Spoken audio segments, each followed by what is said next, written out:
Hello guys, welcome back to my channel easy mech concept. आज के video में हम देखने वाले हैं कंप्यूटर एडेड मैन्युफैक्चरिंग सब्जेक्ट का बहुत ही इंपॉर्टेंट जो चैप्टर है उसके बारे में। So let us start studying about group technology.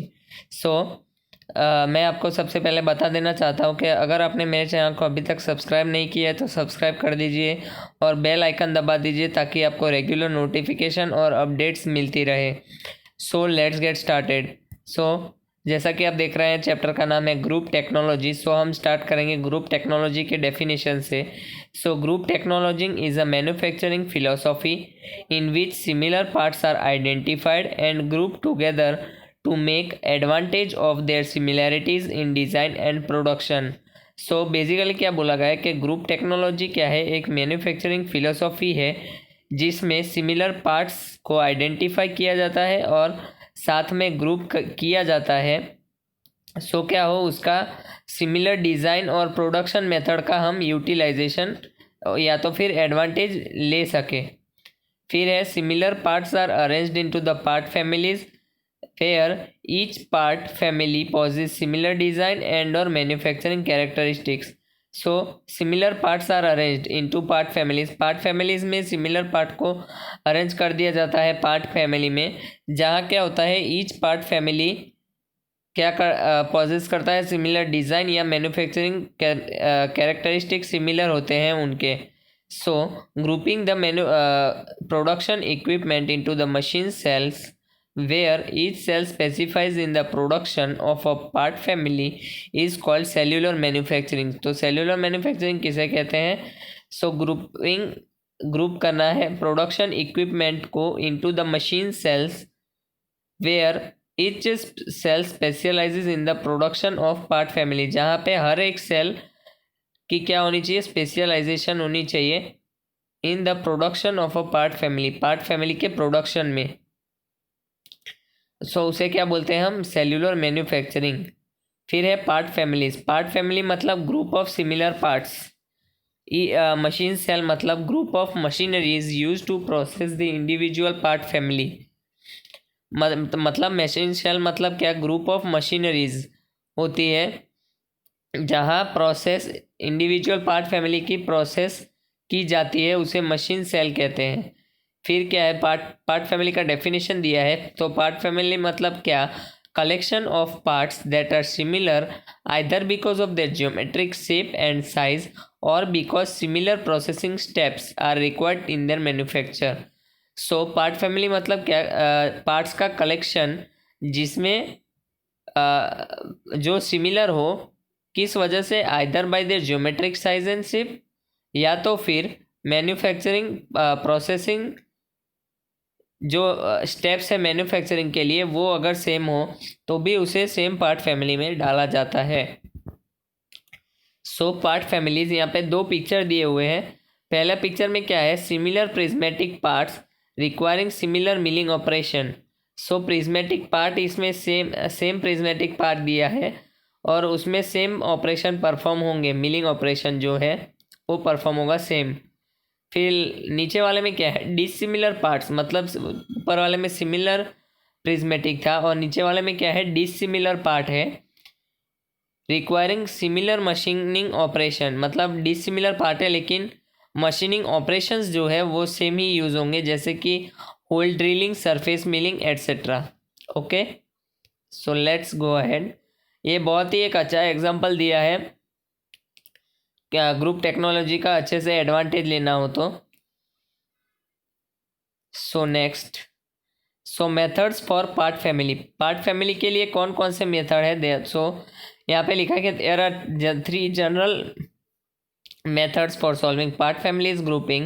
All the 3 are time consuming and involves the analysis of much of data by properly trained personnel. The 3 methods are, कौन कौन से 3 मेथड है? Visual inspection, parts classification and coding and third one is the production flow analysis. Visual inspection में क्या होता है? देखते हैं। The visual inspection method is the least sophisticated and least expensive method. ये सबसे कम सोफिस्टिकेटेड और सबसे कम एक्सपेंसिव मेथड मतलब सबसे पैसे कम खर्च होते हैं इसमें। फिर है it involves the classification of parts into families by looking at either the physical parts और देयर फोटोग्राफ्स। मतलब विजुअल इंस्पेक्शन मतलब कुछ देख के हम इंस्पेक्शन करेंगे। सो क्या देख सकते हैं, या तो फिजिकल जो पार्ट्स है वो देखेंगे या तो फिर फोटोग्राफ्स देखेंगे उसका। And arranging them into groups having similar features.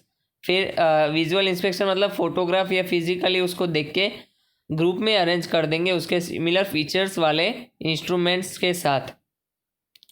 सो ये ही होता है under visual inspection method. Then next है parts classification and coding method. So parts classification में क्या आता है, 2 categories of part similarities can be distinguished.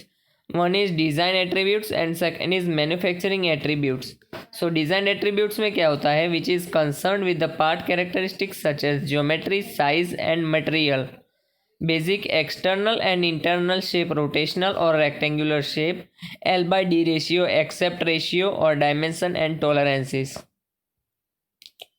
फिर there are 3 basic types of coding structure. यहाँ पे पीपीटी सही से नहीं आ रहा, मैं आगे आपको बताता हूँ कि बेसिकली 3 टाइप के कोड कौन कौन से होते हैं और उसका एक्सप्लेनेशन भी है, हम आगे वाले स्लाइड्स में देख लेंगे।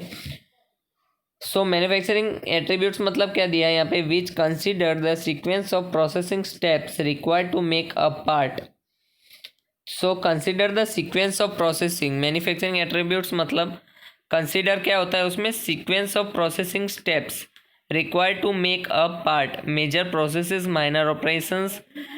इसमें क्या क्या इंक्लूड होता है, major processes, minor processes, operation sequence, dimension, surface finish, machine tool production and cycle time. Then next type of code जो था उसमें क्या होता है, बेसिकली 3 टाइप के आते हैं, मोनोकोड और hierarchical code. Then next is polycode और attribute code. Then next is hybrid और decision code. So let's see one by one. So monocode और हायरार्चिकल कोड क्या होता है, in which the interpretation of each successive symbol depends on the value of preceding symbols. मतलब इसमें क्या होता है कि जैसे आप देख रहे हैं हायरार्चिकल मतलब एक के बाद एक, यानी जो नीचे वाले जो है वो ऊपर वाले पे डिपेंडेंट है। जैसे लेवल 1 L1 का L0 पे डिपेंडेंट है और L0 वाला जो है वो ऊपर वाले पे डिपेंडेंट है। सो मतलब एक दूसरे पे डिपेंड होता रहता है। सो यहाँ पे डेफिनेशन में अगर हम देखेंगे, सो क्या लिखा है, depends on the value of preceding symbol. मतलब सक्सेसिव वो हमें अगर निकालना हो तो हमें प्रीसीडिंग मतलब उसके पहले वाले वैल्यू पे डिपेंड करना पड़ेगा। मतलब लेवल 1 हमें निकालना है तो L0 पे, और L0 अगर हमें निकालना है तो हमें मैक्स स्पीड पे डिपेंड होना पड़ेगा। So then next is polycode. Polycode attribute में क्या लिखा है, पॉलीकोड और एट्रीब्यूट कोड उसमें क्या लिखा है कि in which the interpretation of each symbol in the sequence is same, it does not depend on the value of preceding symbols. मतलब यहाँ पे जैसे आप देख रहे हैं फिगर में कि 1 to 8 कोड की वैल्यू है, मतलब 8 डिजिट टोटल आते हैं, लेकिन क्या है 8 वाले को कुछ फ़र्क नहीं पड़ता कि 7th वाले में क्या है, 7th वाले को कुछ फ़र्क नहीं पड़ता कि 6th वाले में क्या है। ऐसे करके सब एक दूसरे पे इंडिपेंडेंट है, सब एक दूसरे के इंडिपेंडेंट है। मतलब 1 को फ़र्क नहीं पड़ता 2 में क्या है, 2 को फ़र्क नहीं पड़ता 1 में क्या है। सो यहाँ पे हम देखेंगे, यहाँ पे लिखा हुआ है कि 1 वाला जो है वो मटेरियल के लिए वो यूज़ होता है, 2nd वाला मटेरियल फॉर्म, 3rd वाला मटेरियल प्रॉपर्टी, फिर 4th वाला bending method, 5th one is tolerance, 6th one is surface finish, 7th one is test method and last is special requirement. Okay, then next is hybrid और decision code. तो इसमें क्या है, construction to combine the best feature of monocodes and polycode. मतलब monocode और पॉलीकोड दोनों को अगर हम मिक्स करते हैं तो वो बनता है हाइब्रिड और decision code. Best example of hybrid code is the Opitz code and classification system. Opitz code हम आगे देखते हैं क्या है। सो हाइब्रिड कोड का बेस्ट एग्जांपल क्या है, ओपिड्स कोड, ये आपको याद रखना है। So hybrid code basically polycode और मोनोकोड दोनों को मिला के बनता है, उसे कहते हैं हम हाइब्रिड कोड और decision code. Then next is Opitz classification system.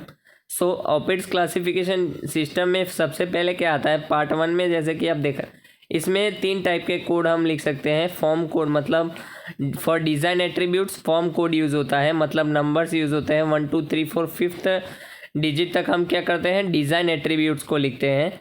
Then next supplementary code. Supplementary code मतलब 6 7 8 9 जो पोजीशन है उसमें हम सप्लीमेंट्री कोड लिखते हैं। And then last is secondary code. Secondary code मतलब ABCD, एक किसके लिए यूज़ होता है, for production operation type and sequence. So जैसा कि आप देख रहे हैं, फर्स्ट में L/D रेशियो लिया हुआ है यहाँ पे, फिर नेक्स्ट लिया हुआ है एक्सटर्नल शेप एलिमेंट डिजिट 2 में, डिजिट 3 में लिया है internal shape element.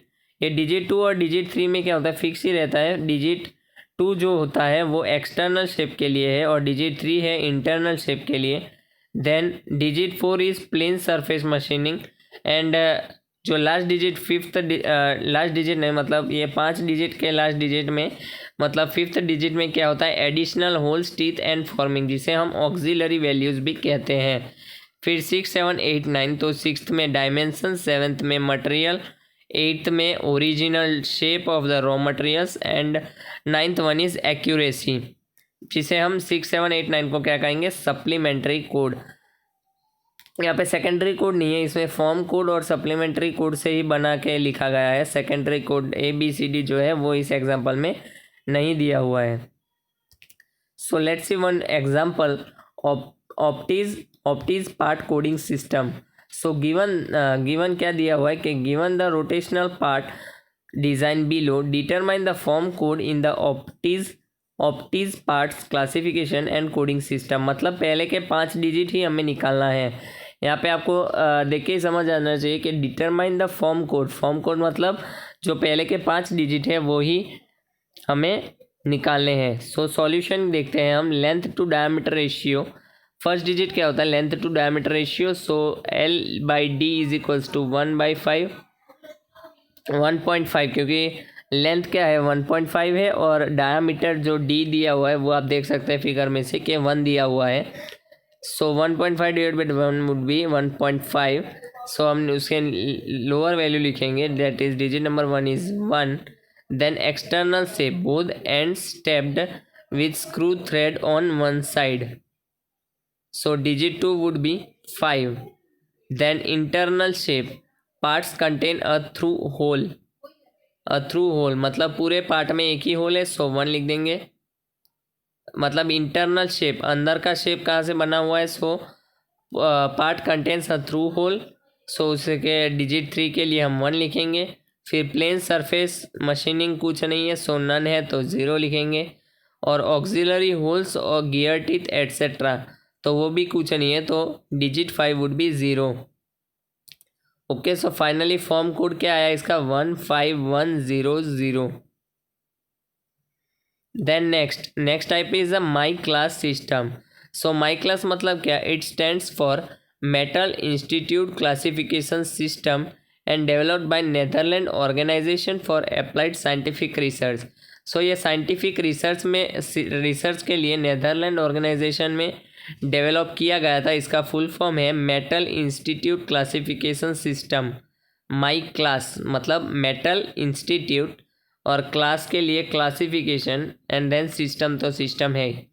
So MICLASS classification range from 1 to 30 digits, 1 to 30 digits का होता है। माई क्लास क्लासिफिकेशन रेंज का जो कोड है वो 1 to 30 मतलब 30 डिजिट्स होते हैं उसमें। So universal code, the first 12 digit and the next 18 digit are supplement code.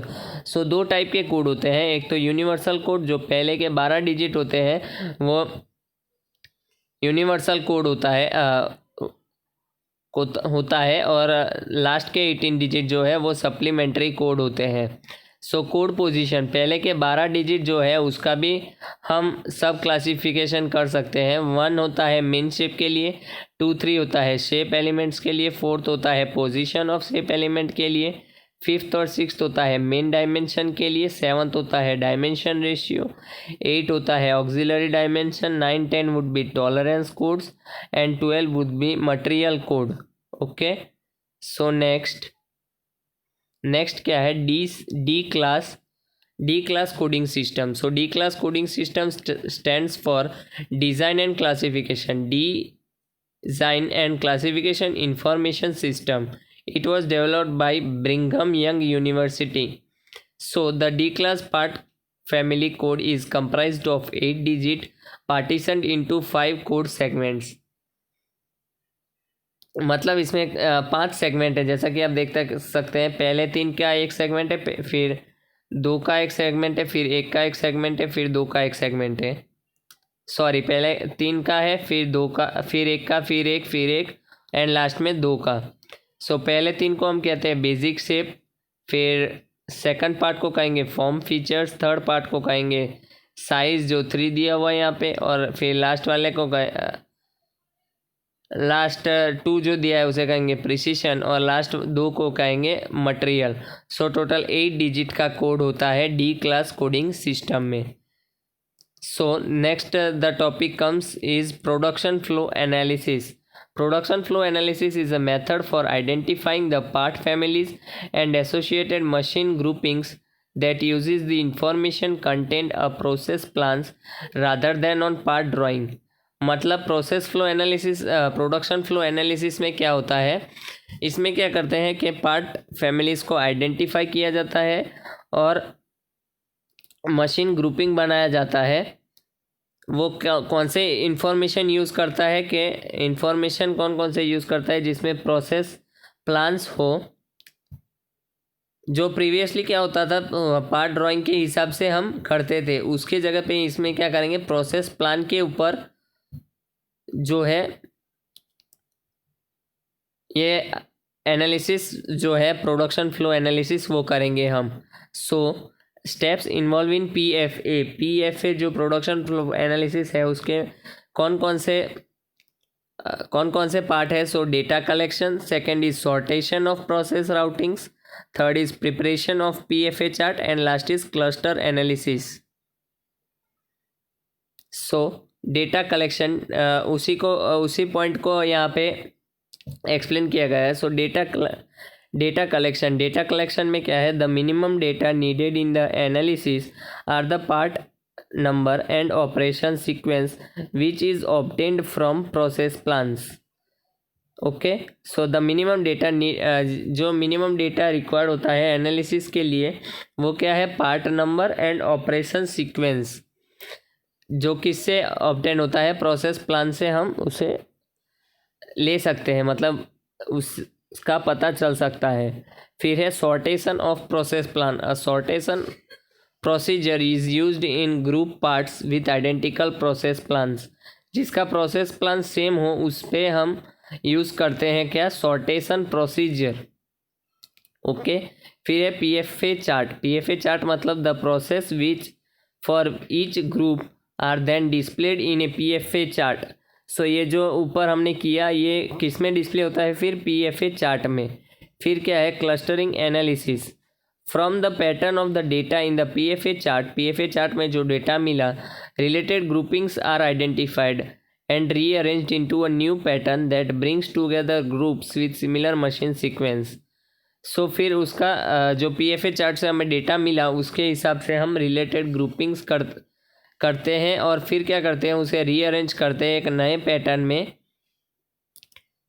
जो ग्रुप को साथ में ही रखता है मशीन सीक्वेंस के ऊपर. मतलब मशीनिंग जो प्रोसेसेस है उस सीक्वेंस में ही हम नया पैटर्न रीअरेंज करेंगे. Okay, then next plant layout for using GT. Group technology जो है उसको यूज़ करने के लिए बेसिकली 3 टाइप से होता है, दैट इज़ लाइन और product layout, second one is functional और process layout and third one is group और combination layout. So line layout मतलब क्या, रॉ मटेरियल है, फिर वो स्टेशन 1 में, स्टेशन 2 है, स्टेशन 3 है, स्टेशन 4 है, देन फिनिश्ड आइटम आपको मिल रहा है. सो मतलब क्या, लाइन लेआउट मतलब एक ही लाइन में सब आपका काम हो जाए. जैसे कि आपने एक काम किया स्टेशन 1 पे, मटेरियल एंड लेबर है वहाँ पे, तो उन्होंने एक काम कर दिया, फिर वो प्रोडक्ट आगे चला जाएगा स्टेशन 2 में, सिमिलरली मटेरियल और लेबर अलग अलग काम करेंगे स्टेशन 4 तक, एंड देन आपको अपना फिनिश्ड प्रोडक्ट मिल जाएगा। सो इसमें क्या है कि सिंपल प्रोसेस इंडस्ट्री है, कंटिन्यूअस असेंबली मतलब एक के बाद एक कंटिन्यूअस असेंबली होती रहती है, और ये बेसिकली मास प्रोडक्शन के लिए यूज़ होता है। Then machine in each line always used in same sequence, same sequence में ही यूज़ होगा। जैसे कि स्टेशन 1 का आइटम डायरेक्ट स्टेशन 3 में नहीं चला जाएगा, स्टेशन 1 का आइटम जो है वो स्टेशन 2 से ही पास करेगा, स्टेशन 2 का 3 में जाएगा, ऐसा सीक्वेंस मेंटेन रहेगा। फिर 1 foreman and 1 team of workers complete each part, मतलब एक फॉरमैन यानी एक अकेला मैन या एक टीम ऑफ वर्कर क्या है एक पार्ट को कंप्लीट करके ही आगे जाने देगी। Okay, then next comes functional layout. Functional मतलब जैसे कि पहले टर्निंग करना है, फिर मिलिंग करना है, फिर वेल्डिंग, फिर असेंबली, फिर टेस्टिंग। सो ये सीक्वेंस फॉलो होता जाएगा। मतलब फंक्शनल लेआउट मतलब फंक्शन के अकॉर्डिंग लेआउट बनाना। जैसे कि हमें पहले एक प्रोडक्ट बन रहा है, वो हमें पहले टर्निंग करना है, फिर मिलिंग करना है, फिर वेल्डिंग करना है, फिर असेंबली करना है, फिर टेस्टिंग करना है, फिर वो बाहर निकल जाएगा। सो ये अपने उसके फंक्शन जो है उसके अकॉर्डिंगली, फिर प्रोडक्ट बी आया, वो भी पहले टर्निंग किया, फिर मिलिंग किया, फिर वेल्डिंग, फिर असेंबली, फिर टेस्टिंग, ऐसे वो निकल जाएगा। सो यहाँ पे थियरी में थोड़ा देख लेते हैं। Same machine at same selection under same foreman, मतलब जैसे एक इंसान को रखा गया है वो सिर्फ टर्निंग ही करेगा, फिर सेकंड वाला सिर्फ मिलिंग ही करेगा, थर्ड वाला सिर्फ वेल्डिंग ही करेगा। ऐसा हर एक मैन के लिए इंडिविजुअल टास्क है जो उसको परफॉर्म करना है। फिर each foreman are specialised in one process. So एक आदमी एक ही प्रोसेस में उसकी स्पेशलाइजेशन रहेगी, एंड वो वर्क इंडिपेंडेंटली करेगा। उसको कुछ लेना देना नहीं है कि आगे वाले ने टर्निंग किया कि नहीं, उसके पास आएगा तो वो प्रोडक्ट में मिलिंग का ऑपरेशन कर देगा, फिर नेक्स्ट वाला क्या करेगा, उसको आगे वाले या बाद में क्या हो रहा है उसमें कुछ फ़र्क नहीं पड़ता, वो उसके पास वो प्रोडक्ट आएगा तो वो वेल्डिंग करेगा और आगे भेज देगा प्रोडक्ट को। फिर ये बेस्ड ऑन प्रोसेस स्पेशलाइजेशन, मतलब इसमें अगर एक आदमी कुछ कर रहा है तो उसकी उसमें स्पेशलाइजेशन होनी ही चाहिए, क्योंकि वो रिपीटेटिवली वो सेम ही काम कर रहा है इसलिए। Then next is group technology. Group technology में क्या समझ रहे कि ग्रुप टेक्नोलॉजी मतलब रिसीविंग, फिर वो एल में जा रहा है, यहाँ पे भी एल में, फिर मिलिंग या ड्रिलिंग, फिर ये जी में। सो बेसिकली क्या बोल रहा है, in group technology layout machine are arranged into cells and each cell is organised to manufacture particular part family, मतलब ये पर्टिकुलर पार्ट फैमिली बनाने के लिए ही यूज़ होता है group technology layout. Okay, then next is benefits of GT, मतलब हम group technology तो कर रहे हैं लेकिन इसका यूज़ क्या है, मतलब बेनिफिट्स क्या क्या है ग्रुप टेक्नोलॉजी के यूज़ के। सो ग्रुप टेक्नोलॉजी अगर हम करेंगे तो इंजीनियरिंग डिज़ाइन हमें इजी रहेगी, tools and setup would be easier, then materials and handling भी इजी रहता है। फिर प्रोडक्शन एंड इन्वेंट्री कंट्रोल, मतलब कितना क्या प्रोड्यूस करना है, फिर इन्वेंट्री में कौन सा सामान है नहीं है वो इजीली पता चल जाएगा अगर हम ग्रुप टेक्नोलॉजी का यूज़ कर रहे हैं तो। Then that is process planning, and last one is management and employees.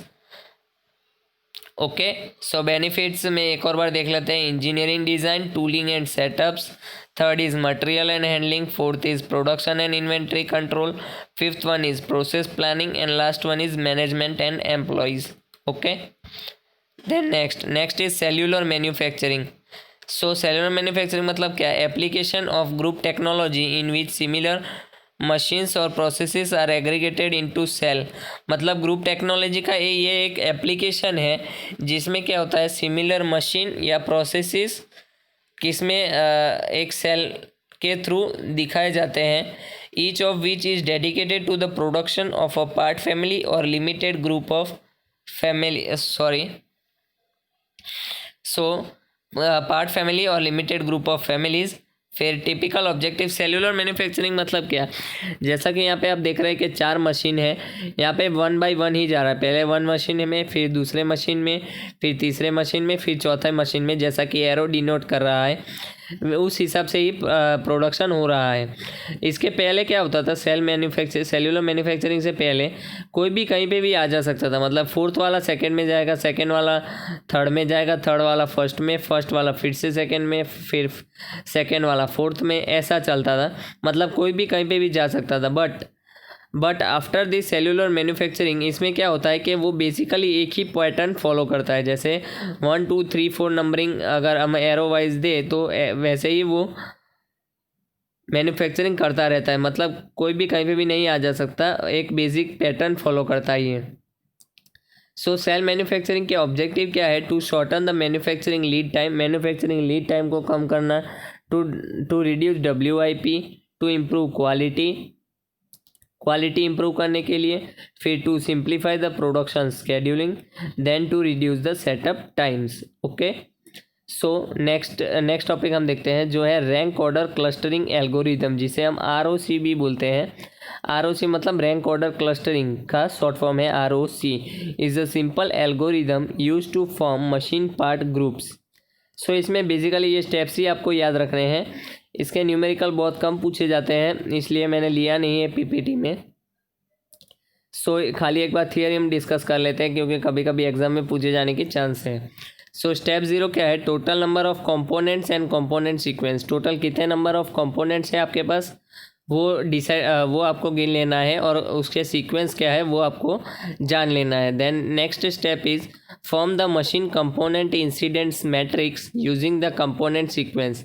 Component sequence जो है उसके ऊपर से आपको क्या बनाना है? इंसिडेंस मैट्रिक्स बनाना है आपको कंपोनेंट सीक्वेंस के ऊपर से।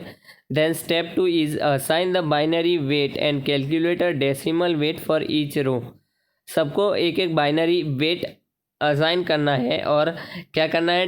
डेसिमल वेट कैलकुलेट करना है ईच रो के लिए। Then next step 3 is rank the rows in order of decreasing decimal weight value. Then step 4 में क्या है करना है? Repeat step 2 and 3 for each column. एक कॉलम के लिए हमने ये इतना वर्क कर दिया, फिर जितने भी कॉलम रिमेनिंग है उसके लिए स्टेप 2 और स्टेप 3 को आपको रिपीट करना है। फिर क्या स्टेप 5 में क्या लिखा है कि continue the preceding steps until there is no change in the position of each element in rows and column. So ये प्रोसेस आपको कंटिन्यू करते रहना है। कब तक?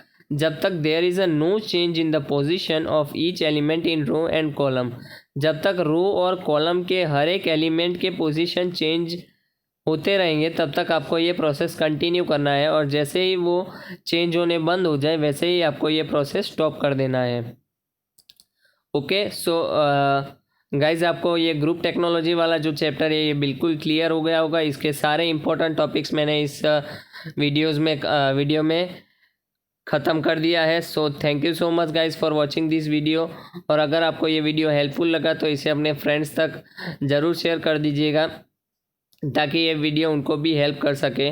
और अगर कुछ भी डाउट हो तो आप हमेशा कमेंट सेक्शन में पूछ सकते हैं। और आपने अभी तक मेरे चैनल को सब्सक्राइब नहीं किया है तो सब्सक्राइब कर दीजिए और बेल आइकन दबा दीजिए, ताकि आपको रेगुलर नोटिफिकेशन और इंस्टीट्यूट रिलेटेड अपडेट्स सबसे जल्द मिल सके। Thank you so much.